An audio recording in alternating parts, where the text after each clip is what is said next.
Ranked is finally upon us, and since we're in a whole new meta, you might be a little bit confused on what you should be playing. A little bit about myself. I am a longtime Pokemon TCG player, been playing for over 10 years. Recently gotten more into Pokemon Pocket, and I've done well at some of the much bigger, the biggest events that happen. So hopefully you guys think that my opinion matters just a little bit. And what I want to do today is walk you through the top 5 decks I would be using in Ranked right now to grind as fast as possible, reach those Master Ball ranks, and potentially get to that top 10,000, 5,000, 1,000.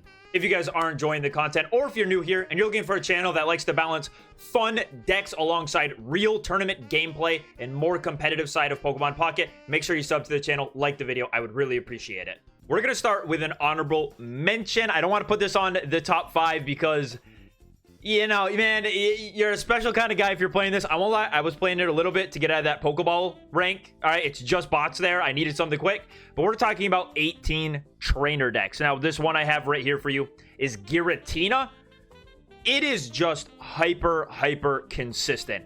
You are going to do the same thing every single game, no matter what. And it is a great way to climb out of the bottom ranks because your opponent might not be playing the most consistent deck, whatever. Again, you're going to win more games than you lose with this simply because you're doing what you want to every single game.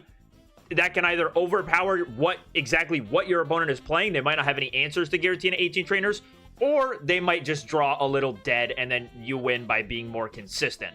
If you don't have Giratinas or just don't really want to play the new Giratina, there's also the old school Articuno 18 trainers with a little bit of updates now that we have the new set, mainly the Team Rocket grunts. I don't really think Red has some value. It's really up to you how you want to play your 18 trainer deck, to be honest. I'm not going to tell a man how scummy he should be on the ranked ladder. But again, just super consistent. If you're looking for a way to get out of Pokeball, maybe even get out of Great Ball, head into Ultra Ball, this is a fine way to do it. You're not going to be having a lot of fun because you are very coin flip dependent. Your opponent's not going to be having fun because you are coin flip dependent, and you might just win the game on some cheese. At number 5, we have Classic Arceus Dialga. Not much has changed with this list from last set. I have a 1/1 red Giovanni split.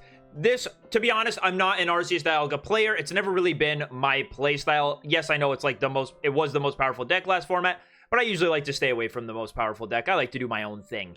And so I don't know if 2 red is better or 2 Giovanni is better. It's really up to you as the player to decide. Red is going to allow you to return knockout a Giratina EX after it is attacked once. If it didn't attack into something with a Rocky Helmet and it has a giant cape attached, which to me seems like a very important number to hit, I would like to have the red for that situation when it may come up.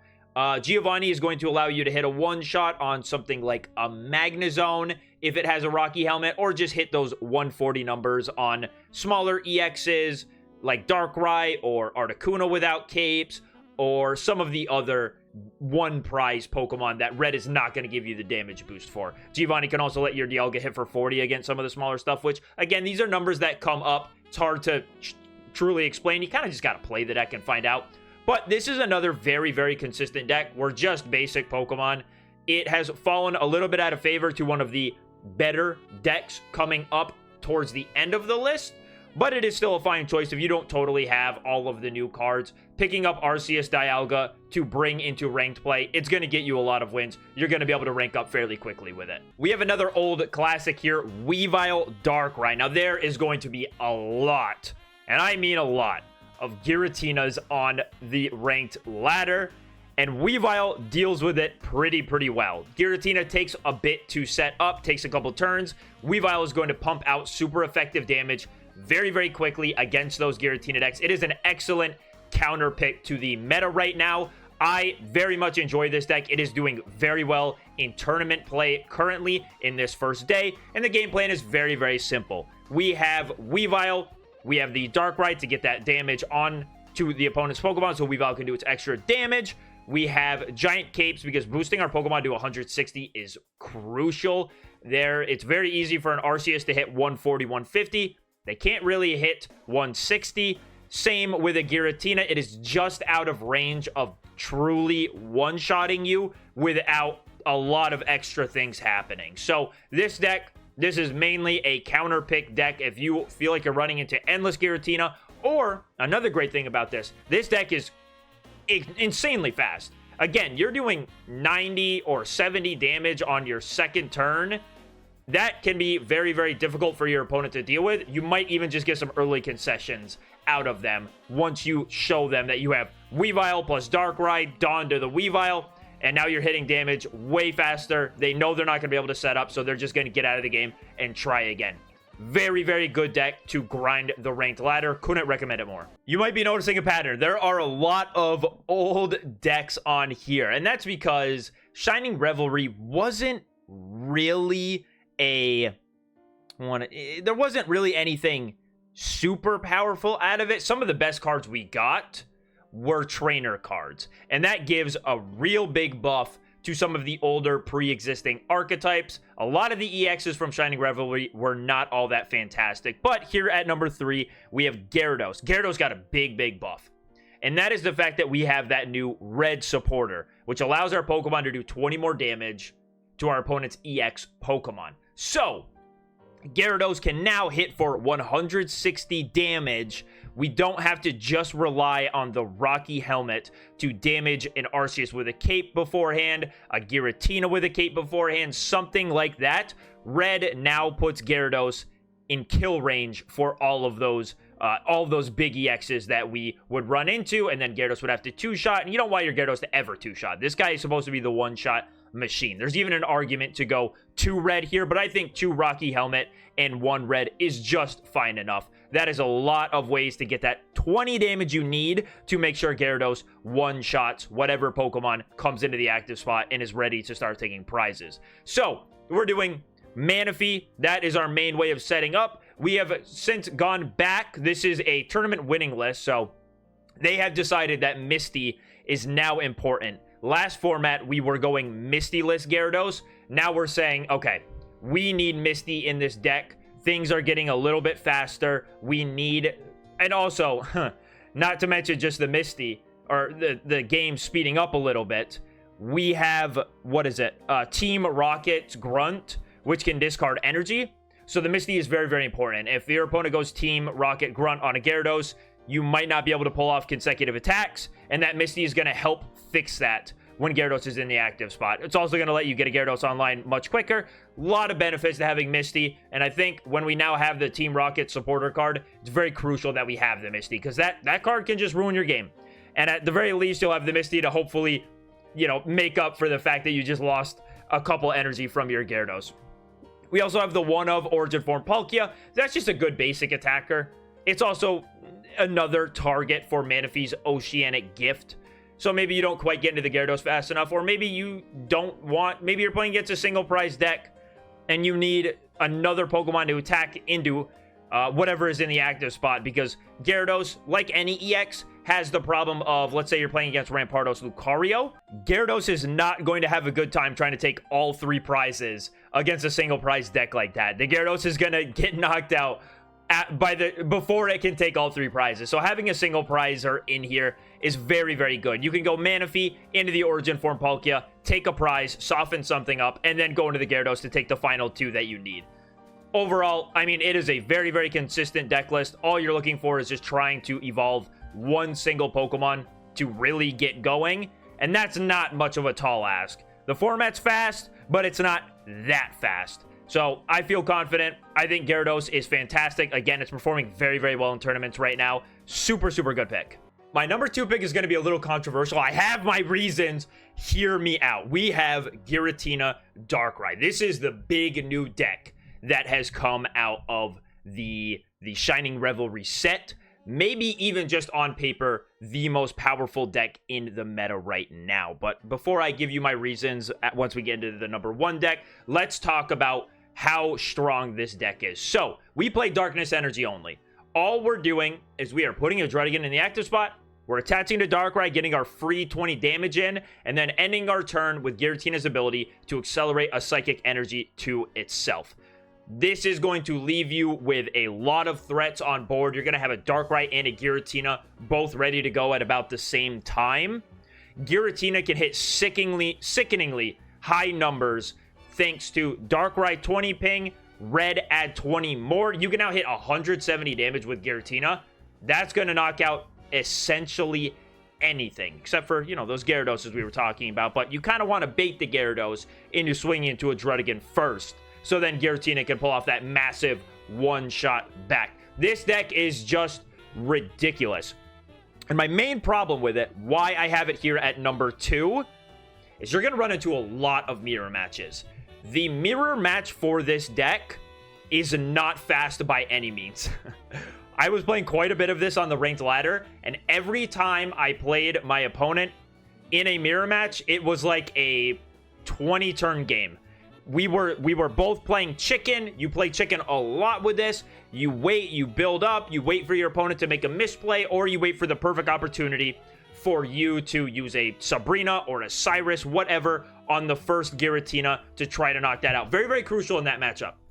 Do not attack with your Giratina unless you are attacking into another Giratina to knock it out. Don't do it. That is how you lose that matchup, by setting up a board state where you or your opponent gets the first attack into your Giratina.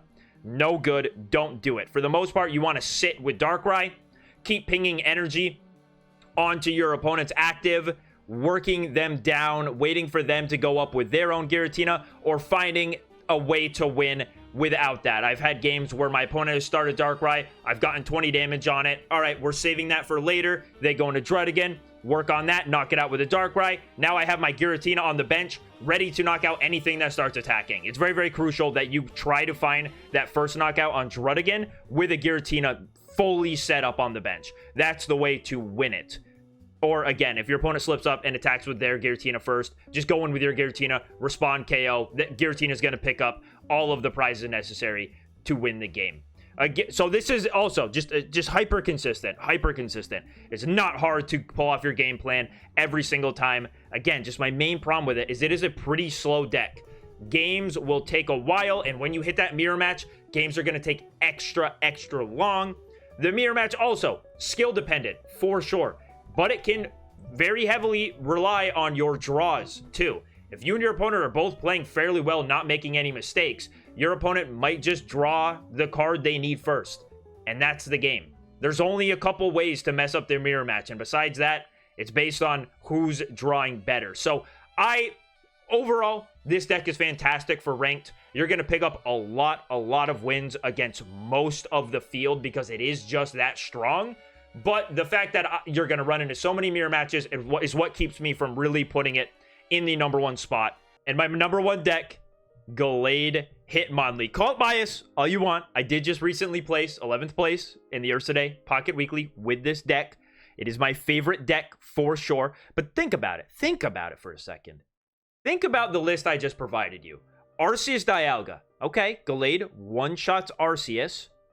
Very, very good matchup for us. Well, more positive than not. We have Gyarados. We have Hitmonlee to ping that Gyarados, do some damage to it, Cyrus it up, or just outright knock out the Magikarp. We have Giratina Darkrai, a much slower deck. We are able to abuse that by going Hitmonlee onto the Giratina. Just keep pinging it. Once we're ready, Cyrus with Gallade, we're knocking that Giratina out before it even gets to do anything. They're sitting behind a Druddigon. We are free to just Hitmonlee over and over and over. A lot of the decks that you're going to run into hate to see Hitmonlee and hate to see Gallade. Now, we got a little bit of a change for this format, and that is mainly the inclusion of the red. We have some new damage numbers we need to hit, or we would like to hit, and this would come up while I was playing Gallade, and the situation always felt terrible. It's a lot like the red in the Gyarados deck. When an Arceus has a cape on it, we are hitting them for 150. They need to either hit into our Rocky Helmet, or we need some sort of damage modifier. So, the only difference is that I've taken out the Mars. Since we're on ranked ladder play, I feel fine going without the Mars and going for the red instead to allow us to hit bigger numbers. The red will also allow our Marshadow to counter knockout an Arceus without a cape after a knockout has been taken. 120 is just a good number to hit with Marshadow, and boosting our Gallade's damage is fantastic as well. I love playing this deck. You'll see some list out there, they don't play the Sabrina. For fighting decks, I really enjoy having the Sabrina. There are a lot of times I will Hitmonlee something, and then next turn, I will want to Hitmonlee what is in the active spot. Or I will just want to delay my opponent a little bit. I don't want to use a Cyrus, so I use that Sabrina, force it to the bench. Now I have my Cyrus to pinpoint whatever Pokemon I want later on, but the Sabrina has either slowed my opponent down or allowed me to put 30 damage exactly where I needed it to be. This deck is just fantastic. It is like the perfect counter to everything that is going on. Really, the only thing you're going to struggle with is Weavile Darkrai, and that deck is not as prevalent as the other big three that I've shown you. Honestly, what you're going to mostly run into on ladder is Giratina Darkrai and Arceus Dialga. Those are everywhere. That is the main decks you're going to be playing against, and Gallade Hitmonlee does fantastic against both of them. So, you just have options for every game. It is a more difficult deck to pilot, so if you do not have confidence in yourself that you are going to know where to put the Hitmonlee damage, when to play Sabrina effectively, how to do all of this stuff, maybe stick with the Giratina Darkrai. Maybe just stick with the Arceus Dialga. Maybe stick with the 18 trainer deck. It's totally up to you guys. But for me, this is the #1 deck I am using to grind ranked. I love it. I feel like I have so many plays available to me. I just feel like I can outplay any opponent I'm playing against on the ranked ladder very, very well. So that's it for the video. I hope you guys enjoyed. Good luck on your ranked grinds. And again, make sure you sub to the channel, like the video. I'll see you on the next one.